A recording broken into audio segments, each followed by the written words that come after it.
Back in the late 1960s, British bikes just about still ruled the world. Parallel twins from Triumph, BSA and Norton, well, they were iconic, but let's face it, they were getting a little bit long in the tooth. I mean, the Triumph twin, for example, that was designed in 1938. And over the next 30 years, all they pretty much managed to do was increase the capacity from 500cc to 650cc. They weren't exactly pushing the envelope, were they?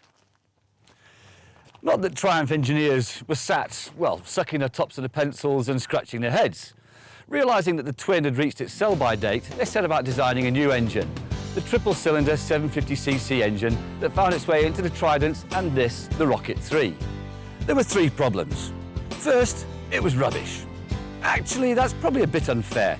After the twin, it was beautifully smooth and made plenty of power, but it was rushed into production before it was ready and suffered from dreadful teething problems. Secondly, it was really ugly. The original tank, and this is one, was described as looking like a bread bin. The only good bit were these super spacey Barbarella-type exhausts, called ray guns, for obvious reasons.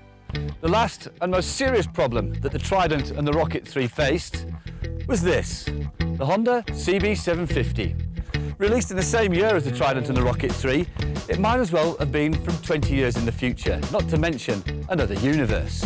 4 cylinders, single overhead cam, 750cc, smooth as silk power, disc front brake and electric start.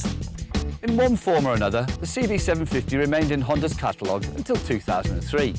That's longer than the Triumph Twin, but where the Triumph started modern and became woefully out of date, the Honda 4 started modern and stayed modern.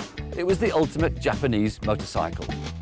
So much so that when Honda jumped onto the retro bandwagon, there really was only one motorcycle they could recreate, and this is it, the CB1100F. I mean, look at this rear end.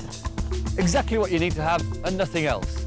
It makes modern bikes look so over-engineered and unnecessarily complicated. Aerodynamics, rider protection, what's that then? It's not an exact copy, but it's pretty close. The important thing is that the essence is here. What strikes you at first is how physically small the bike is. It gives you a real sense of what the superbikes of a few decades ago were like. And let's face it, the original CB750 was the first superbike. It looks and feels small, but has really beautiful, uncomplicated lines. Honda's done a brilliant job of bringing the original look bang up to date. It's neither old nor modern, but a clever mixture of both.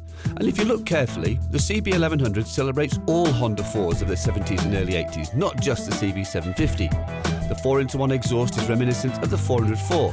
The green-faced clocks are generic 70s Honda.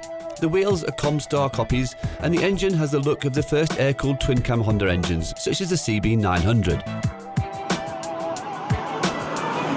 When I were a lad, back in quite a long time ago actually, I had a book on great motorcycles of the world, and every single one was naked, not a fairing in sight, apart from BMWs, which looked odd and bulky.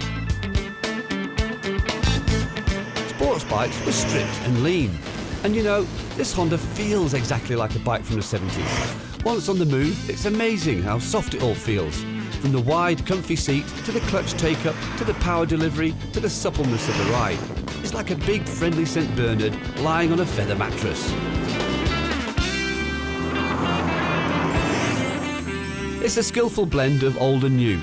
On the one hand, you've got a twin-shock rear, 4-into-1 exhaust and a 5-speed gearbox. On the other, there's fuel injection, preload adjustable forks and linked ABS. The engine develops 84 brake horsepower and has loads of torque, so you don't have to stir the gearbox endlessly to get anywhere. And even though the tank looks small, you'll get 230 kilometres out of it, or so they claim. This CB1100F, it presses all the right emotive buttons. The way it looks, the way it rides, even the size of the thing, it harks back to a day when bikes were much simpler and with just basically an engine, a frame and a pair of wheels. It even sounds cool when you turn it off. It has that pinging, ticking noise as the engine cools down, which you just don't seem to get anymore on bikes these days.